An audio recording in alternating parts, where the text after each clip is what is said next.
নমস্কার, জয় শ্রীরাম। বন্ধুরা, আপনারা সকলেই জানেন আগামী 22শে জানুয়ারি অযোধ্যায় রাম মন্দিরে প্রাণ প্রতিষ্ঠা হবে। আর এই স্বপ্নকে সফল করার জন্য না জানি কত রামভক্ত নিজের জীবনকে বলিদান দিয়েছে। 500 বছর ধরে মানুষের জন্য লড়াই করেছে। 150 বছর আদালতে এর মামলা চলছিল। হাজারো লোক নিজের জীবন বলিদান দিয়েছে। এত দীর্ঘ লড়াই আর হাজারো জীবন বলিদানের পর অবশেষে অযোধ্যায় রাম মন্দির নির্মাণ হচ্ছে। আর আগামী 22শে জানুয়ারি রাম মন্দিরে প্রাণ প্রতিষ্ঠা হবে। এই রাম মন্দির আন্দোলনে অনেক হিরোর কথা আমরা জানি, কিন্তু আজকের এই ভিডিওতে আমি সেই বামপন্থী ইতিহাসবিদদের সম্পর্কে আলোচনা করব, যারা ভগবান শ্রী রাম সম্পর্কে অবিরাম মিথ্যে বলে দেশে অরাজকতা সৃষ্টি করতে চেয়েছিল, দেশকে অন্য পথে চালিত করার চেষ্টা করেছিল। এরা আদালতে এটা প্রমাণ করতে চেয়েছিল যে ভগবান রামের তো কোনো অস্তিত্বই নেই, অযোধ্যা এক কাল্পনিক শহর ছিল। এই বামপন্থী ইতিহাসবিদরা আদালতে এটাও বলেছে যে ভগবান শ্রী রামের পুজো নাকি 300 বছর আগে শুরু হয়েছে। এই বামপন্থী ইতিহাসবিদদের কাহিনী কি? এরা কার কথাতে এই মিথ্যে কাহিনী তৈরি করেছিল? কেমন করে আদালতে গিয়ে এরা নিজের জালেই ফেঁসে গিয়েছিল? কিভাবে আদালতে এদের একের পর এক মিথ্যের পর্দা ফাঁস হচ্ছিল? এসবই আমি এই ভিডিওতে আলোচনা করব। আমার অনুরোধ, ভিডিওটা শেষ পর্যন্ত দেখবেন। আর ভিডিওটা ভালো লাগলে অবশ্যই নিজের বন্ধুদের, নিজের আত্মীয় স্বজনের মধ্যে ভিডিওটাকে শেয়ার করে দেবেন। বন্ধুরা, অযোধ্যায় বিতর্কিত ধাঁচার জায়গায় কখনো রাম মন্দির ছিল কিনা, এটা নিয়ে দীর্ঘদিন ধরে ভারতের হিন্দু এবং মুসলিম পক্ষের মধ্যে বিবাদ ছিল। হিন্দু পক্ষ দীর্ঘদিন ধরে এটা দাবি করছিল অযোধ্যায় বাবরি মসজিদ রাম মন্দির ভেঙে তৈরি করা হয়েছিল। অন্যদিকে মুসলিম পক্ষ এটা বিশ্বাস করতো না। 90-এর দশকে মুসলিম পক্ষ আদালতে একটি রিপোর্ট পেশ করে। এই রিপোর্টটির নাম ছিল Ram Janmabhoomi Babri Masjid, a historians report to the nation. এই রিপোর্টটি 4 বামপন্থী ইতিহাসবিদ তৈরি করেছিল। এই 4 ইতিহাসবিদদের নাম ছিল R S. Sharma, M. Athar Ali, D N. Jha এবং সুরজ ভান। এই 4 বামপন্থী ইতিহাসবিদ 1991 13ই মে গৃহ মন্ত্রণালয়ে একটি চিঠির সাথে এই রিপোর্টটি জমা করে। এই রিপোর্টকে সামনে রেখে মুসলিম পক্ষ আদালতে এটা প্রমাণ করার চেষ্টা করে যে অযোধ্যা তো রামের জন্মস্থানই নয়, ভগবান শ্রী রামের পূজা তো মাত্র 300 বছর আগেই শুরু হয়েছে। আর এটাও বলা হয়েছিল যে ভগবান শ্রী রামের আদতেও কোনো অস্তিত্ব আছে কিনা সেটা তো সন্দেহ আছে। এই ইতিহাসবিদরা রিপোর্টে বলেছে যে হিন্দুরা যে স্কন্দ পুরাণের উপর বিশ্বাস করে এটা দাবি করছে যে অযোধ্যা রামের জন্মস্থান ছিল, সেই স্কন্দ পুরাণ তো 18 শতাব্দী বা 19 শতাব্দীতে লেখা হয়েছিল। সেপ্টেম্বর 2019-এ সুপ্রিম কোর্ট এমন রিপোর্ট বানানোর জন্য এই ইতিহাসবিদদের খুব ভর্ৎসনা করেছিল। সুপ্রিম কোর্ট বলেছিল, এত বছরের এই মামলা শুনানিতে আমরা স্কন্দ পুরাণ বিষয়ে অনেক লোকের সাক্ষ্য নিয়েছি। সেই লোকেদের হিন্দু পক্ষ এবং মুসলিম পক্ষ উভয় পক্ষই প্রশ্ন করেছিল। অনেক শ্লোকের উপরেও প্রশ্ন করা হয়েছিল, কিন্তু এই মামলার শুনানিতে সুপ্রিম কোর্টে একটাও এমন প্রমাণ মেলেনি যা এটা প্রমাণিত করতে পারে যে স্কন্দ পুরাণে লেখা অযোধ্যার গুরুত্বের ব্যাপারে সেটা 18 শতাব্দীর শেষে বা 19 শতাব্দীর শুরুতে লেখা হয়েছিল।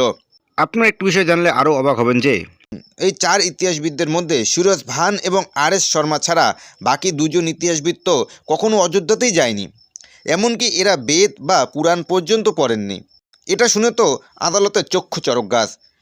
যে রিপোর্টের উপর ভিত্তি করে মুসলিম পক্ষ এটা প্রমাণ করতে উঠে পড়ে লেগেছিল যে অযোধ্যা ভগবান শ্রী রামের জন্মভূমি কখনোই ছিল না, যে রিপোর্টের উপর ভিত্তি করে ভগবান রামকেই কাল্পনিক চরিত্র বলা হচ্ছিল, সেই রিপোর্ট যারা তৈরি করেছিল তারা কখনোই অযোধ্যাতেই যায়নি। আর হচ্ছে যে 4 জন এই রিপোর্টটি তৈরি করেছিল তাদের মধ্যে একজন ডি.এন. ঝা তো এই রিপোর্টে সাইন পর্যন্ত করেননি। আরও অবাক করা বিষয় হচ্ছে এই বামপন্থী ইতিহাসবিদরা এটা প্রমাণ করতে তৎপর ছিল যে ভগবান রামের পুজো তো মাত্র 300 বছর আগে শুরু হয়েছে, কিন্তু বাস্তবতা হচ্ছে আজও দ্বাদশ শতাব্দীতে নির্মিত যে মন্দিরগুলি আছে সেখানে যে শিলালেখ অঙ্কিত আছে সেই শিলালেখগুলির মাধ্যমে রামায়ণের কাহিনী বর্ণনা করা হয়েছে। দ্বাদশ শতাব্দীতে নির্মিত 2টি মন্দির আজও মধ্যপ্রদেশে রয়েছে। আর তৃতীয় মন্দির হচ্ছে অযোধ্যা রাম মন্দির, যেটা ভেঙে বাবর মসজিদ তৈরি করেছিল। 16শ শতাব্দীতে ভারতে ঘুরতে আসা উইলিয়াম স্পিন্স অযোধ্যার যে বর্ণনা করেছেন তাতে এটা স্পষ্ট যে ওই সময় অযোধ্যার কোনায় কোনায় শুধু হিন্দুদের বাস ছিল। তিনি আরও লিখেছেন, রামকোটে হিন্দু ব্রাহ্মণ পূজারীরা থাকতো, যারা ওইখানে স্নান করতে আসা হিন্দুদের নাম লিখে রাখত। মিস্টার প্রিন্স তার লেখাতে কোথাও এটা বলেননি যে ওইখানে মুসলিমরা ছিল বা নামাজ পড়া হতো। এরপর 17 শতাব্দীতে আরও একজন বিদেশি জিওগ্রাফার ভারতে এসেছিলেন। ওনার নাম ছিল জোসেফ স্টিফেন ফেলার। ওনার লেখা খুবই গুরুত্বপূর্ণ ছিল, কারণ উনি ভারতের বিস্তারিত বর্ণনা করা প্রথম ইউরোপিয়ান যিনি ভারতে প্রায় 40 বছর সময় কাটিয়েছেন। যার মধ্যে 7 থেকে 8 বছর শুধু অবোধ এলাকার মধ্যেই সময় কাটিয়েছিলেন। জোসেফ তার লেখায় রামনবমীর দিন ওই জায়গায় অসংখ্য হিন্দু একত্রিত হবার কথা বলেছেন।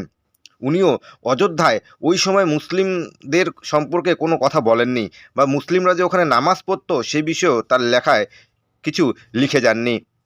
বন্ধুরা, যদি আমরা এই দুই লেখকের কথা মেনে নেই, তাহলে বামপন্থী ইতিহাসবিদদের কথা মিথ্যে যে 18 শতাব্দীতে ভগবান রামের পুজো শুরু হয়েছিল। শুধু এই 4 বামপন্থী নয়, যারা ভগবান রামের অযোধ্যায় জন্মগ্রহণ নিয়ে প্রশ্ন তুলেছিল। 1992 সালে কারসেবকরা যে বিতর্কিত গম্বুজ ভেঙেছিল, সে গম্বুজের মধ্যে থাকা একটি শিলালেখ পড়ে ভেঙে গিয়েছিল। যে শিলালেখ এটা প্রমাণ করে যে ওইখানে ভগবান শ্রী রামের মন্দির ছিল। শিলালেখটি ভেঙে গেলেও তাতে লেখা শব্দগুলো, অক্ষরগুলো স্পষ্ট বোঝা যাচ্ছিল। কিন্তু যখনই এই কথাটা বামপন্থী ইতিহাসবিদ ইরফান হাবিব জানতে পারেন, তিনি ওই শিলালেখকে ষড়যন্ত্র বলতে থাকেন।